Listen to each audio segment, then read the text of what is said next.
ഇപ്പോൾ നാം ശ്രവിച്ചുകൊണ്ടിരിക്കുന്നത് morning voice എന്ന ആത്മീയ ശുശ്രൂഷയാണ്. ഇന്ന് ദൈവവചനത്തിൽ നിന്നും കർത്താവിൻ്റെ ദാസൻ MG രാജൻ ആസാം ധ്യാനചിന്തകൾ പങ്കുവയ്ക്കുന്നു. അഴുതിടാതവൻ എന്നെ കരങ്ങളിൽ കാത്തു നിർത്തും തൻ മഹിമയിൻ സവിധത്തിൽ നാഥൻ. വഴുതിടാതവൻ എന്നെ കരങ്ങളിൽ കാത്തു നിർത്തും തൻ മഹിമയിൻ സവിധത്തിൽ നാഥൻ. കളങ്കമറ്റാനന്ദ പൂർണ്ണതയോടെ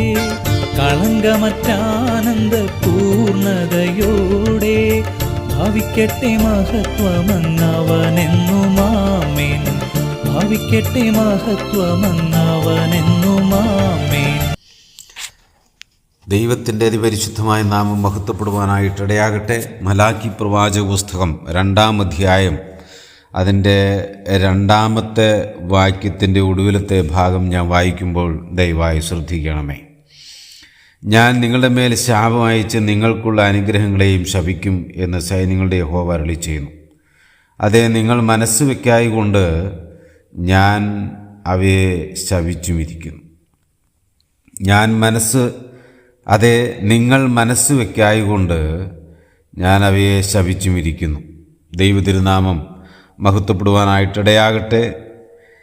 ദൈവം ഇസ്രായേൽ ജനത്തോട് പറഞ്ഞ കാര്യങ്ങളിൽ അവർ മനസ്സ് വയ്ക്കാത്തതുകൊണ്ട് ദൈവം അവയെ ശപിച്ചുമിരിക്കുന്നു എന്ന് പറയുക.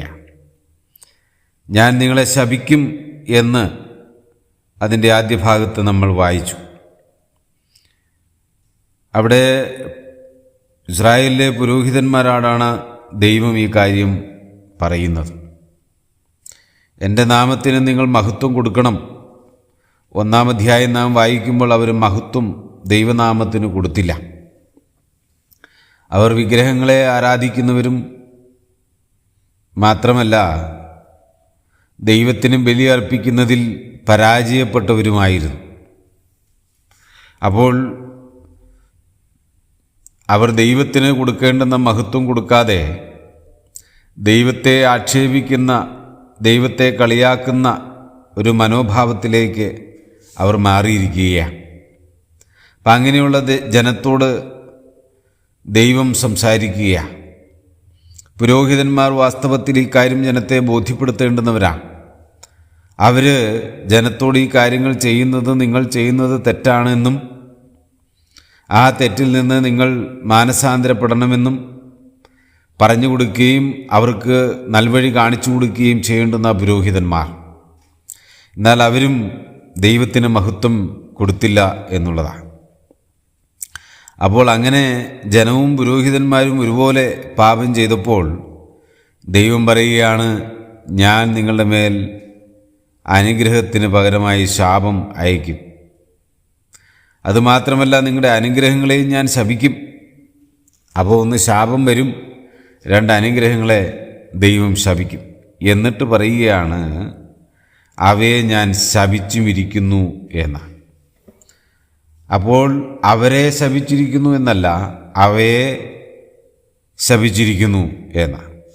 എന്തിനെയാണ് ദൈവം ശപിച്ചത്? അവരുടെ മേലുള്ള അനുഗ്രഹങ്ങളെ ദൈവം ശപിച്ചു എന്നാണ്. അവരുടെ മേലുള്ള അനുഗ്രഹങ്ങളെ ദൈവം ശപിച്ചു എന്ന് പറഞ്ഞാൽ പുരോഹിതന്മാർക്ക് ലഭിക്കേണ്ടുന്ന അനുഗ്രഹങ്ങളെയാണ് ദൈവം ശപിച്ചിരിക്കുന്നത്. അതുകൊണ്ട് ആ ശാപത്തിൻ്റെ ആ പരിണിത ഫലം പുരോഹിതന്മാരുടെ ജീവിതത്തിലും ഇസ്രായേൽ ജനത്തിൻ്റെ ജീവിതത്തിലും വരികയാണ്. എത്രയോ സങ്കടകരമായ കാര്യമാണിത്, എത്രയോ ദുഃഖകരമായൊരു കാര്യമാണിത്. എന്താണ് അതിന് കാരണം? അവർ മനസ്സ് വയ്ക്കായതുകൊണ്ടാണ്. അപ്പോൾ എന്തിനു മനസ്സ് വെച്ചില്ല? ദൈവത്തിന് കൊടുക്കേണ്ടുന്ന മഹത്വം കൊടുക്കുവാൻ അവർ മനസ്സ് വെച്ചില്ല എന്നുള്ളതാണ്. ദൈവത്തിന് കൊടുക്കേണ്ടുന്ന ആ മഹത്വം കൊടുക്കുവാൻ മനസ്സില്ലാത്തവരായതുകൊണ്ട് ദൈവവും അവരെ അനുഗ്രഹിക്കുവാൻ മനസ്സ് വെച്ചില്ല എന്ന് നാം മനസ്സിലാക്കുക. നാം മനസ്സ് വെച്ചിരുന്നെങ്കിൽ ദൈവം നമ്മെ അനുഗ്രഹിക്കുമായിരുന്നു. ഇസ്രായേൽ അല്ലെങ്കിൽ അവിടുത്തെ പുരോഹിതന്മാർ മനസ്സ് വെച്ചിരുന്നെങ്കിൽ ദൈവവും അവരെ അനുഗ്രഹിക്കാൻ മനസ്സ് വയ്ക്കുമായിരുന്നു. എന്നാൽ ഇന്ന് ദൈവത്തിന് മനസ്സില്ലാതെ വണ്ണം അവരുടെ പ്രവൃത്തികൾ വളരെ ദോഷമുള്ളതായി തീർന്നു എന്നുള്ളതാണ്. ഇത് നമ്മോടും വളരെ വ്യക്തമായിട്ടാണ് ദൈവം സംസാരിക്കുന്നത്. ജനം പലപ്പോഴും പാപത്തിലും ദോഷത്തിലും അകപ്പെടുമ്പോൾ അവരെ തിരുത്തേണ്ടുന്ന ദൈവദാസന്മാർ, സ്ഥലം സഭയിലെ മൂപ്പന്മാർ, ശുശ്രൂഷകന്മാർ പലപ്പോഴും ആ ജനത്തിൻ്റെ കൂടെ കൂടുന്നു. അപ്പോൾ ദൈവദാസന്മാരും മൂപ്പന്മാരും ഉപദേഷ്ടാക്കന്മാരും ഡീക്കന്മാരും ശുശ്രൂഷകരും എന്നുവേണ്ട എല്ലാ വിഭാഗങ്ങളും അത് ജനത്തെ തിരുത്തുകയും അവർ സ്വയം തിരുത്തുകയും തെറ്റുകളെ മനസ്സിലാക്കി മാനസാന്തരപ്പെട്ട് ദൈവത്തിന് മഹത്വം കരേറ്റി സ്ഥലം സഭയിൽ ദൈവത്തെ ശരിയാമണ്ണം ദൈവത്തെ ആരാധിച്ച് ഭക്തിയോടെ ജീവിക്കേണ്ടുന്ന ശുശ്രൂഷകന്മാർ, പുരോഹിതന്മാർ, ദൈവദാസന്മാർ അവരാരുമാകട്ടെ, അവരും പാപത്തിലകപ്പെടുമ്പോൾ ദൈവം പറയുന്നു, ഞാൻ നിങ്ങളെ ശപിക്കും, നിങ്ങൾക്കുള്ള അനുഗ്രഹത്തെയും ശപിക്കും എന്ന്. അങ്ങനെ ദൈവത്തിൻ്റെ ശാപം ഏറ്റുവാങ്ങി എത്രയോ ആളുകളാണ് നമ്മുടെ മധ്യമുള്ളത്, എത്രയോ കുടുംബങ്ങളാണ് നമ്മുടെ മധ്യമുള്ളത്. പ്രിയമുള്ളവരെ, അതൊരു ദുഃഖകരമായ അനുഭവമായിട്ടിരിക്കുക, ഒരു സാക്ഷ്യമായിട്ടിരിക്കുക. എന്തിനാണെന്ന് ചോദിച്ചാൽ, നാളെ ഇതാരും ആവർത്തിക്കരുത്, ഞാനും നിങ്ങളും ആവർത്തിക്കാൻ പാടില്ല എന്ന് ദൈവത്തിൻ്റെ ആത്മാവ് പറയുന്നു. അപ്പോൾ നമുക്കുള്ള അനുഗ്രഹങ്ങളെ ദൈവം ശപിച്ചിരിക്കുന്നു എന്ന്. ഇസ്രായേലിൻ്റെ മേൽ വരേണ്ടിയിരുന്ന അനുഗ്രഹത്തെ ദൈവം ശപിച്ചിരിക്കുമ്പോൾ ഇന്ന് ഇസ്രായേലിന് അനുഗ്രഹമില്ലെന്നാണ് അതിൻ്റെ മറുവശം. എത്രയോ ദുഃഖകരമായ കാര്യമായത്. ദൈവത്തിൻ്റെ അനുഗ്രഹമില്ലെങ്കിൽ നമുക്ക് എങ്ങനെ ജീവിക്കാൻ സാധിക്കും? എങ്ങനെ മുമ്പോട്ട് പോകാൻ സാധിക്കും? എങ്ങനെ ഈ ഭൂമിയിൽ നമ്മുടെ കാര്യങ്ങളെ ക്രമീകരിക്കാനായിട്ട് നമുക്ക് സാധിക്കും? സ്വയം കഴിവോ പ്രാപ്തിയോ ഉള്ളവരല്ലല്ലോ നമ്മൾ. ദൈവം അനുഗ്രഹിച്ചതുകൊണ്ട് മാത്രം അനുഗ്രഹിക്കപ്പെട്ടവരാണ്. എന്നാൽ ആ ലഭിച്ച അനുഗ്രഹത്തിൻ്റെ മേൽ ദൈവത്തിൻ്റെ ശാപം വന്നിരിക്കുന്നു എന്ന് ദൈവത്തിൻ്റെ ആത്മാവ് രേഖപ്പെടുത്തിയിരിക്കുക. പ്രിയമുള്ളവരെ, ആവർത്തന പുസ്തകത്തിലേക്ക് നിങ്ങളുടെ ശ്രദ്ധയെ കൊണ്ടുപോകാൻ ഞാൻ താല്പര്യപ്പെടുക. 27-ാം അധ്യായത്തിൽ അതിൻ്റെ 15-ാമത്തെ വാക്യം മുതൽ 26-ാമത്തെ വാക്യം വരെ നാം വായിക്കുമ്പോൾ ഈ വാക്യങ്ങളിൽ 12 പ്രാവശ്യം ദൈവം ശപിക്കപ്പെട്ടവൻ ശപിക്കപ്പെട്ടവൻ എന്ന് രേഖപ്പെടുത്തിയിരിക്കുക. ഈ 12 പ്രാവശ്യം ഇക്കാര്യങ്ങൾ ആരെക്കൊണ്ടാണ് ദൈവം പറയിപ്പിച്ചതെന്നുള്ളതാണ് എന്നെ വളരെ ചിന്തിപ്പിച്ചത്. അത് പറയിപ്പിച്ചത് അതിൻ്റെ 14-ാമത്തെ വാക്യത്തിൽ, അപ്പോൾ ലേവരെല്ലാം ഇസ്രായേൽ മക്കളോട് ഉറക്കെ വിളിച്ചു പറഞ്ഞത് എന്ന് പറഞ്ഞാൽ പുരോഹിതന്മാരാണ് ഇത് വിളിച്ചു പറയുന്നത്. ആരോടാ? ജനത്തോട്. എന്തൊക്കെയാണ് പറയുന്നതെന്നറിയുള്ളോ? കൈപ്പണിയായത് യഹോവയ്ക്ക് അർപ്പുമായി വിഗ്രഹത്തെ കൊത്തിയോ വാർത്തോ ഉണ്ടാക്കി രഹസ്യത്തിൽ പ്രതിഷ്ഠിക്കുന്നവൻ ശപിക്കപ്പെട്ടവൻ. പിന്നെ കൂട്ടുകാരൻ്റെ അതിർമാന്തുന്നവൻ ശപിക്കപ്പെട്ടവൻ, അപ്പനെ അമ്മയെ നിന്ദിക്കുന്നവൻ ശപിക്കപ്പെട്ടവൻ, കുരുടനെ വഴിതെറ്റിക്കുന്നവൻ ശപിക്കപ്പെട്ടവൻ, ന്യായം മറിച്ച് കളയുന്നവൻ ശപിക്കപ്പെട്ടവൻ, അപ്പൻ്റെ ഭാര്യയോടുകൂടെ ശയിക്കുന്നവൻ ശപിക്കപ്പെട്ടവൻ, പിന്നെ മൃഗത്തോടുകൂടെ ശയിക്കുന്നവൻ ശപിക്കപ്പെട്ടവൻ, അപ്പൻ്റെ മകളോ അമ്മയുടെ മകളോ ആയ സഹോദരിയോടുകൂടെ ശയിക്കുന്നവൻ ശപിക്കപ്പെട്ടവൻ, അമ്മായിയമ്മയോടെ ശയിക്കുന്നവൻ ശപിക്കപ്പെട്ടവൻ, കൂട്ടുകാരനെ രഹസ്യത്തിൽ കൊല്ലുന്നവൻ ശപിക്കപ്പെട്ടവൻ, കുറ്റമില്ലാത്തവനെ കൊല്ലേണ്ടതിന് പ്രതിഫലം വാങ്ങുന്നവൻ ശപിക്കപ്പെട്ടവൻ, അതുപോലെ ന്യായപ്രമാണത്തിലെ വചനങ്ങൾ പ്രമാണമാക്കി അനുസരിച്ച് നടക്കാത്തവൻ ശപിക്കപ്പെട്ടവൻ. അപ്പോൾ ഈ കാര്യങ്ങളെല്ലാം ഈ 12 പ്രാവശ്യം ശപിക്കപ്പെട്ടവൻ ശപിക്കപ്പെട്ടവൻ ശപിക്കപ്പെട്ടവൻ എന്ന് അവിടെ രേഖപ്പെടുത്തിയിരിക്കുക.